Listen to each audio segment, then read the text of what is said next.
Hello বন্ধুরা, এই দেখো এটা হচ্ছে গুড ইভিনিং, মানে বিকেল। আমি বিকেলবেলা থেকে আমার ব্লগটা শুরু করছি। আর এই দেখো দেখো আমার বাড়িতে কে এসেছে। উনি সকাল বিকাল 2-3 টাইমে আসে। ওর বেশি কিছু চাহিদা নয়, ও দুটো বিস্কুট খেয়ে চলে যায়। আর এই যে আমার মেয়ে গোপালকে মানে খাবার দিয়েছিল, তার বিস্কুটটা খেয়ে গানে বসে গেছে। এই যে গান প্র্যাকটিস করছে, ওর স্যার এসেছে। এইদিকে ওর সামনে দিয়ে রাস্তা সামনে দিয়ে আসছে। আমি দেখে পর্দার ফাঁক দিয়ে ভিডিও করছি, বেশি হাসছে। আর এইদিকে আমার মা সবজি কাটছে, আমার রাতে রান্না হবে। তো এই যে সবজিটার মধ্যে আছে তোমার ঢ্যাঁড়স আছে, আর আলু আছে, আর লাউ আছে। আমাদের নিরাম, রবিবার আজকে নিরাম হবে। তো রুটি হবে আর এই সবজিটা হবে। মোটামুটি মধ্যবিত্ত ফ্যামিলি ভাই আমরা, মোটামুটি খেয়ে বেঁচে থাকতে হবে এই। আর এই দেখো আমি রুটিটা আটাটা মেখে নিচ্ছি। আটাটা মেখে রেখে দেবো, তারপরে এই যে বা বলছে যে আমি বেলে দিচ্ছি আর তুই ভেজে নে। আমার মা তো এলে বসে থাকে না, কিছু না কিছু করতেই হবে। তাই যখন বলছে আমি বলি ঠিক আছে করো। তো এই দেখো মা রুটিগুলো বেলে দিচ্ছে আর আমি এইদিকে রান্নাশালে গিয়ে ভেজে নিচ্ছি। চলো দেখাই তোমাদের। এই যে রুটিগুলো ভাজছি আর এইদিকে কড়াতে সবজিটা হচ্ছে। আর এইদিকে দেখো একটু আর জায়গা নেই, শুধু আমি হটপটটা রেখেছি রুটিটা রাখার জন্য। তাও মানে একটু যে গরম, মানে তাওয়াটা রেখে যে রুটিটা ভাজবো সেটাও উপায় নেই। তো কী করা যাবে চলো। এই যে রুটি সবজি মোটামুটি হয়ে গেল, এইভাবেই তো চলছে।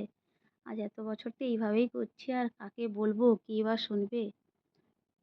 তারপরে এই যে তারপরে এই যে আমি এখানে ডাইনিং টেবিলে রুটি বেলি। একার সংসার কোনো রকম হয়ে যাচ্ছে, কিন্তু যখন লোকজন আসে না, যখন এখানে সবাই বসে চাটা খায় বা বাবার বাড়ি থেকে বা আরও যখন কোনো কুটুমরা আসে, তখন আমার এতটা অসুবিধা হয়, কোথায় রুটি বেলবো, কোথায় কী করব, কোথায় একটা বাটি রাখবো। মানে আমি কাউকে বলে বোঝাতে পারবো না, আর আমার এইটা কেউ বুঝবেও না যতক্ষণ না আমার মতো সিচুয়েশান কারোর হবে। আর বন্ধুরা আমি এত ভুলে যাই, আমার এত ভোলা মন, আমি জানি না আমার এই ভোলা মন থেকে কবে বেরাবো। এর জন্য আমি প্রচুর বকা খাই বাড়িতে। এই দেখো না, পেপারটাই আমি আমি বেল্লি কার্ড পুড়ে রেখে দিয়েছি, পেপারটা আমি ভরিনি। এটাই হচ্ছে আমি। তো কী আর করা যাবে, আমার নিজের উপর নিজের রাগ এসে যায়। আর আমি অন্য কাউকে কী করে বলি। তো চলো টেবিলগুলো পরিষ্কার করি। এই এখন তাও হচ্ছে, কিন্তু পরবর্তীকালে যদি লোকজন এসে বসে ওখানে, আরে ডাইনিং টেবিল মানে তো লোকজন চা খাবে বসবে, তাই না?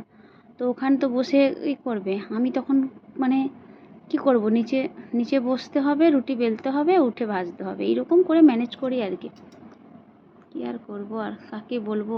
আর হবেও না, যে মাটির যে বাবু ভেঙে আর একটু বড় করব, তার হবেও না। ভগবান, দরকার নেই, এই বেশ ভালোই আছে চলো। তারপরে এই যে রান্নাশালটা একটু মুছে নিচ্ছি, গ্যাস ট্যাসগুলো মুছে রেখে দিচ্ছি, আবার সকালে মুছতে হয়। মানে এত রুটির ওই আটার গুঁড়ো পড়ে, তো সেই জন্য মুছে রেখে দিচ্ছি। আর এই যে দেওয়াল টেওয়ালগুলো একটু পরিষ্কার করে রাখি, না হলে এত তেলের মানে মানে চিটচিট করে না। তাই একটু যতটা পারি একটু করে রাখি, তারপরে সপ্তাহে একদিন অন্তর আবার পুরোটা মুছতে হয়। তাই দেখো মোছা হয়ে গেছে, অনেকগুলো বাসনও বেরিয়ে গেছে। সেই চা খেয়েছিলাম, ওটার ভিডিও করা হয় না। আমি ভুলে যাই, আমার ভোলা মনে আমি ফার্স্ট, আমার মতো কেউ নেই মনে হচ্ছে। চলো এই যে আমার বড়মশাই আর আমার মেয়ে খেয়ে নিয়েছে, আমি আর মাই গল্প করছি আর খাচ্ছি। এই একটু ভাবলাম হায় মনে নেই, মানে ভুলে গেছি ভিডিও করতে, আবার ভাবলাম একটু ভিডিও করে নিই, তোমাদের তো দেখাতে হবে। আর খুব অন্ধকার, বাসন দেখানো হলো না। গুড নাইট বন্ধুরা, ভালো থেকো।